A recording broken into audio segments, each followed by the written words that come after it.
Number 7. So you're saying that everything happened by chance? No. Well, chance certainly plays a part in the evolutionary cycle, but natural selection promotes non-random change of specific desirable traits over time.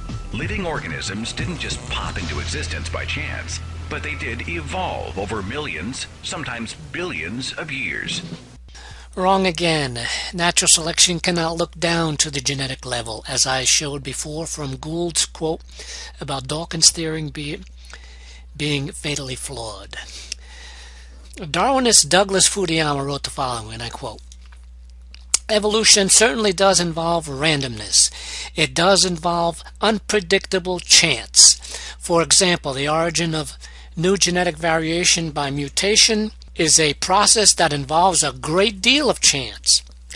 Genetic drift, the process I referred to earlier, is a matter of chance." Unquote. The argument is at the genetic level, and since the extreme complexity of RNA and DNA and its chances of coming into being by chance is absurdly remote. Here, the thinking atheist makes a definitive statement that living organisms didn't pop into existence by chance, but they did evolve. Well, the question is, how did the first replicating organism come into being, if not by chance? You can't argue natural selection because that just picks up from where the organism is already there. You see, he has no answer for that, but he just goes on to assert that they evolved. But he is right about one thing: they didn't pop into existence by chance. They were created. Richard Dawkins talked about the Cambrian strata and the Cambrian explosion. And he said the following, and I quote, "For example, the Cambrian strata of rocks, vintage about 600 million years, are the oldest ones in which we find most of the major invertebrate groups. And we find many of them already in an advanced state of evolution, the very first time they appear. It is as if though they were just planted there without any evolutionary history. Needless to say, this appearance of the sudden planting has delighted creationists." Unquote. That was from the Blind Watchmaker. Indeed, and Christians should be delighted because it is what you would expect from a creation scenario. Number 8. America was founded as a Christian nation. Actually, the U.S. Constitution never mentions God, and the mention of religion in Article 6 and the First Amendment serve to separate religion from government altogether. The United States was founded by Christian people, and the U.S. Constitution wasn't written to be a book on philosophy or a book on religion, so why would it mention God? It was written to promote a concept for a working government for peoples of all faiths or non-faiths. There is nothing in the Constitution that specifically says that there is a wall of separation between religion and government. The Non-Establishment Clause prohibited the federal government from establishing a national religion. And it also prevented the federal government from forcing a state to establish any state religion. But this idea that religious expression and activity was to be prohibited in government functions is absurd. The election of the Reverend William Lynn as chaplain of the House on May 1st, 1789, continued the tradition established by the Continental Congress of each day's proceedings opening with a prayer by a chaplain. The early chaplains alternated duties with their Senate counterparts on a weekly basis. The two conducted Sunday services for the Washington community in the House chamber every other week. In fact, Christian worship services on Sunday were also started at the Treasury Building and at the War Office. Isn't it funny that the representatives in those early Congresses were somehow ignorant of this alleged wall of separation? The words "In God We Trust" weren't printed on American coins until 1863, after a religious surge during the Civil War. And what happened then? Did the Supreme Court knock it down as being unconstitutional? Did any federal judge try to knock it down as being unconstitutional? Why not? The Supreme Courts were experts on the Constitution. Paper money didn't have it until 1957. And what happened in 1957? Did the Supreme Court knock it down as being unconstitutional? Did any federal judge try to knock it down as being unconstitutional? Gee, I guess this generation of judges was just as dumb about the Constitution as the others were. The words "under God" weren't even in the original Pledge of Allegiance. They were added by Congress in 1954. And what happened in 1954? Did the Supreme Court knock it down as being unconstitutional? Did any federal judge knock it down as being unconstitutional? I guess they were asleep at the wheel too. And many of our founding fathers were either deist or ambivalent about the Christian God, including Thomas Jefferson, Benjamin Franklin. Benjamin Franklin? Well, here's a letter from Benjamin Franklin to Ezra Stiles, and I quote, "Here is my creed. I believe in one God, the creator of the universe, that he governs it by his providence, that he ought to be worshipped, that the most acceptable service we render to him is in doing good to his other children, that the soul of man is immortal and will be treated with justice in another life, respecting its conduct in this one. These I take to be the fundamental points in all sound religion, and I regard them as you do in whatever sect I meet with them. As for Jesus of Nazareth, my opinion of whom you particularly desire, I think the system of morals and his religion as he left them to us is the best the world has ever saw or is likely to see." Unquote. James Madison. John Adams. John Adams? I quote from John Adams in a letter to Thomas Jefferson, and I quote, "The general principles on which the fathers achieved independence were the general principles of Christianity. I will avow that I then believed and now believe that those general principles of Christianity are as eternal and immutable as the existence and attributes of God." Unquote. Thomas Paine. And even George Washington. George Washington's speech to the Delaware Indian chiefs on May 12, 1779, and I quote, "You do well to wish to learn our arts and our ways of life, and above all the religion of Jesus Christ. These will make you a greater and happier people than you are. Congress will do everything they can to assist you in this wise intention." Unquote. Number 9. The second law of thermodynamics. We love this argument because it is thrown out so flippantly and with so little understanding. In a nutshell, the second law of thermodynamics says that systems must become more disordered over time. So, complex living cells and organisms couldn't have come out of basic inanimate chemicals. In other words, more time means more chaos. What creationists fail to mention is that this law only works in a closed system where no energy or matter leaves or enters. I don't think Harvard University is in the practice of hiring professors who don't know something about science. Here's a quote from Harvard's Dr. John Ross concerning this idea about a closed system. In Chemical and Engineering News, Volume 58, July 7, 1980, he wrote the following, and I quote, "There is no known violation of the second law of thermodynamics.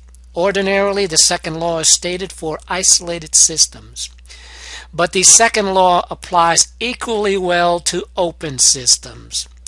There is somehow associated with the field of far from equilibrium thermodynamics the notion that the second law of thermodynamics fails for such systems. It is important to make sure that this error does not perpetuate itself." Unquote. But of course, this is perpetuated by Darwinists all the time. The Earth is not a closed system. It receives outside heat and light from our sun's nuclear fusion, fueling simple organisms so that they can become more complex. Fueling simple organisms so they can become more complex? As do all Darwinists, they put the cart before the horse. What they fail to mention is how that conversion system of these simple organisms that uses that fuel coming into the system, how did that conversion system come into being in the first place? Do they really think that this conversion system is simple? That's where their whole blind spot is. Do they really believe that a complex energy conversion system just popped out of nowhere ready to go? So how did those allegedly simple organisms survive before the conversion system was fully developed? After all, the argument for evolution is that it takes millions and billions of years to do these things. But you see this with Darwinists all the time. Dawkins did the same thing with his explanation of eye evolution. He said he's starting from scratch using a light-sensitive patch of skin.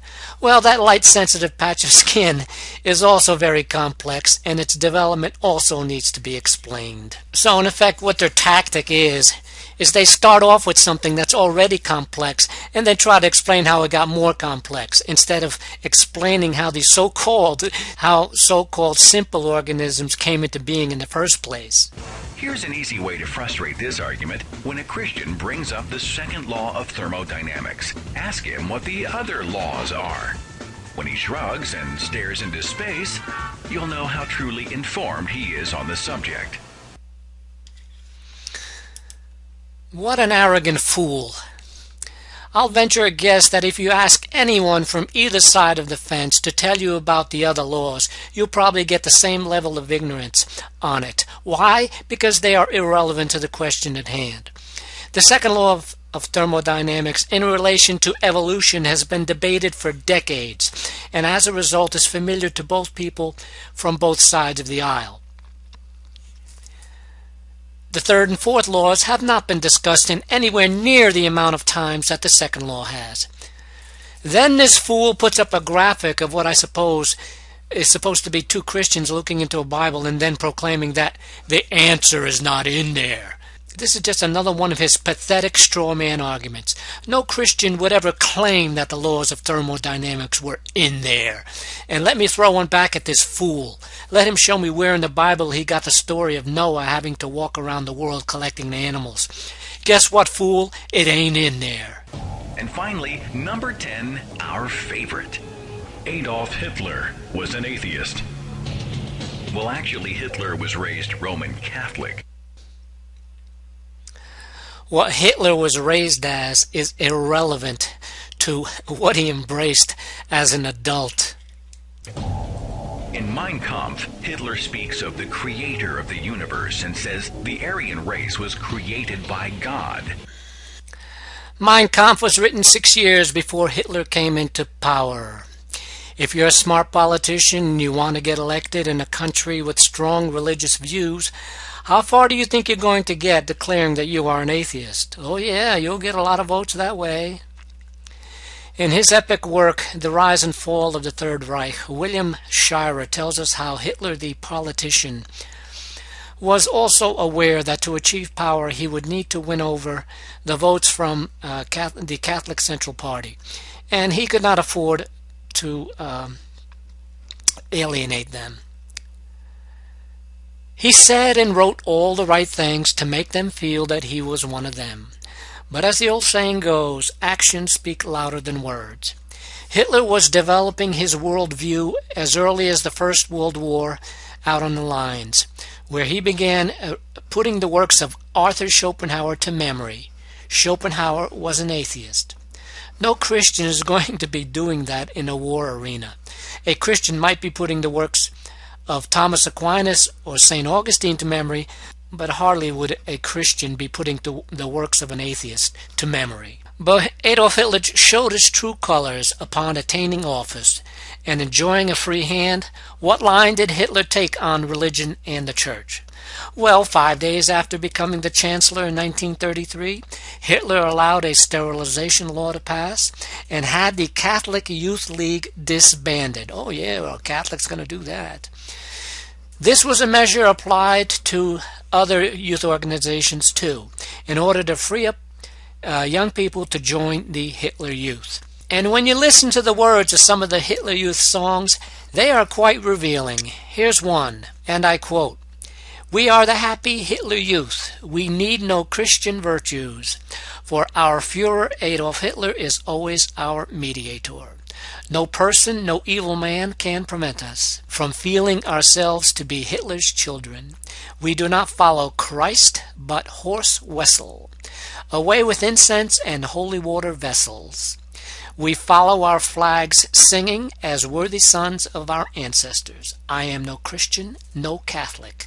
I go with the SA through thick and thin. I can do without the church, and the swastika is redemption on earth. Unquote. Oh yeah, that's something a Catholic leader would teach his children, right? Hitler also was a admirer of Friedrich Nietzsche, who was also a very militant anti-Christian. And by the way, all of this is no new revelation. Atheists have known about these things for decades. But they are so desperate to keep Hitler out of the atheist hall of infamy, along with Stalin and the rest, who caused the death of millions of people. But using the name of history's greatest tyrant isn't an argument. It's a provocation that has nothing to do with the concept of evolution or creation. This is just another perfect example of what a master of building the straw man to attack this fool is. This list of 10 arguments wasn't put together by any creationist. It was put together by this ignorant fool. He's the one who decided to put this argument about Hitler into this list. Creationists don't use Hitler's atheism as an argument in our debates over evolution. Our debates over atheism and Christianity definitely get involved with that, but not our debates over evolution and creationism. One of creationism's top arguments didn't even make it to the top 10 arguments of this fool, and that argument would be against a fine-tuned universe like ours coming out of a chaotic Big Bang scenario. He didn't touch that one. Another argument would include the exposing of all the frauds of evolution, and as to why they have to be so deceitful in order to bolster the promotion of their sacred cow. There is a book out there called The Eagle is Grounded.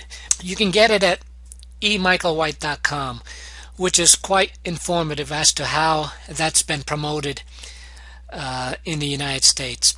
In closing, I'd just like to give you 2 quotes that you should think about.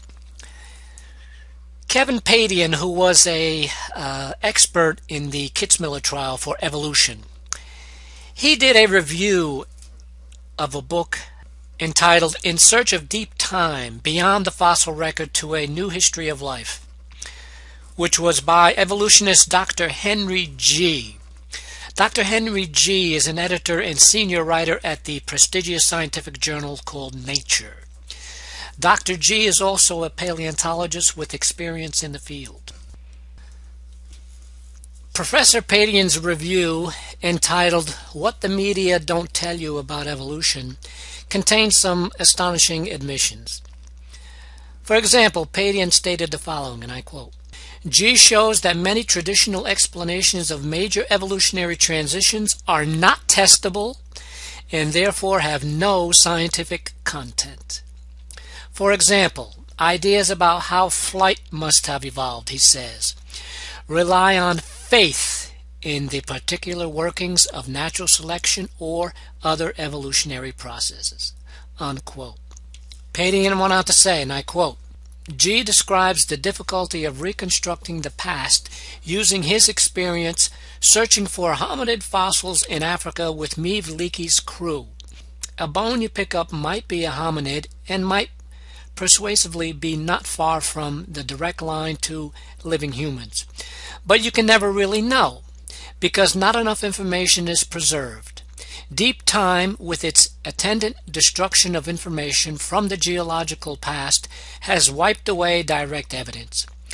We have to reconstruct evolutionary history as we reconstruct human history, from the bits and pieces we have available to us. Unquote.